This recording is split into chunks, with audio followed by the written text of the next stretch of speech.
Hey gang, your boy is smarter than he originally gave himself credit for. So it turns out that on my little J12 pass-through that I had designed, if you remember, I kind of had one of these on display last night or the other day where basically this, it's wrong.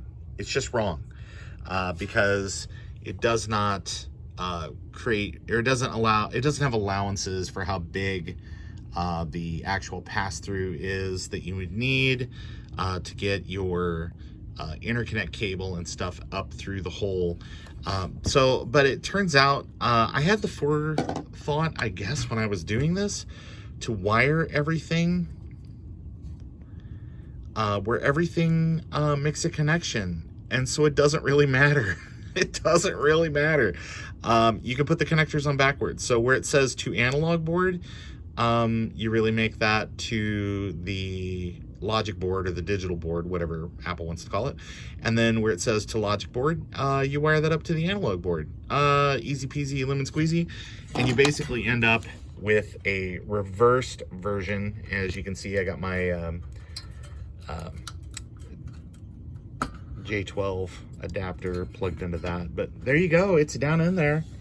It fits in there pretty good. It's got good fitment, and there is space even here on the side. It's just wide enough for the ribbon cable to come up off the side of that IDC-10 that has got all your video signals and stuff like that come out of it.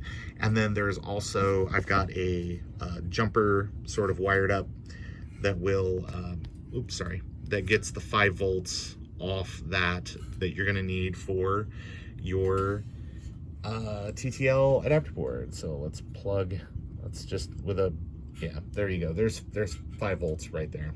Nice and secure.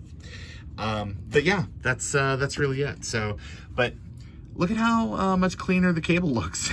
So there's my ATX breakout.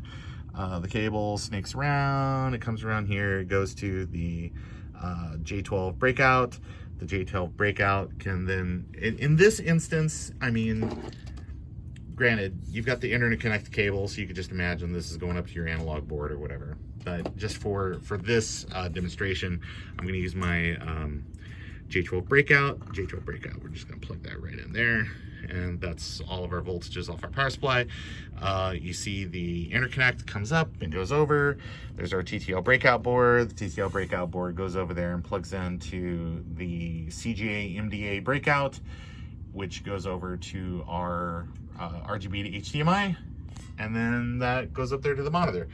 Okay, so I'm gonna try to do this with one hand. So hopefully I do not drop the cable. And we will see how this goes. Let's just make sure that everything is where it needs to be. We got our 5 volts over there, making sure that all of our power connections are still good. Nothing is shorting out. Great. All right. Contact.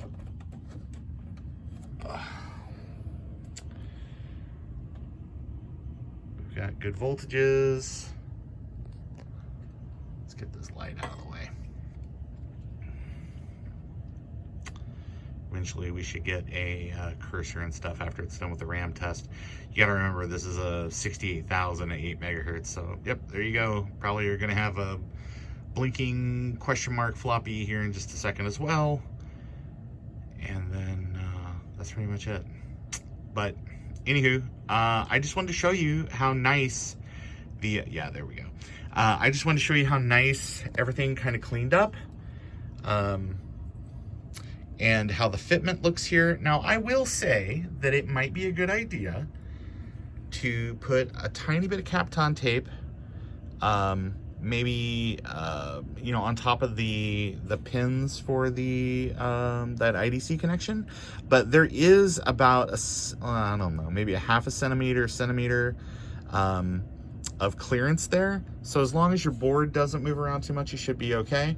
And because of the design, the way that the everything fits in a SE, you know, you put the motherboard in on one side, then you just kind of lock it in place on the other side. It installs pretty easy.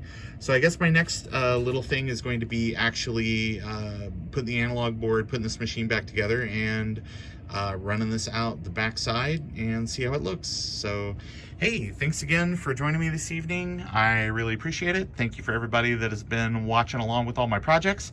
Hey, and big thanks to Adrian Black for pointing out that this MDA connection coming out of here, you got to keep in mind that this is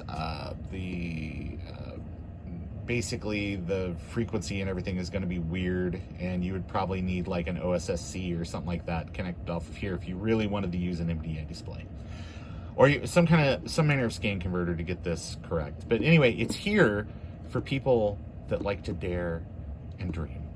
Anywho, CGA works just fine. Anyway, everybody have a great night. Thanks again.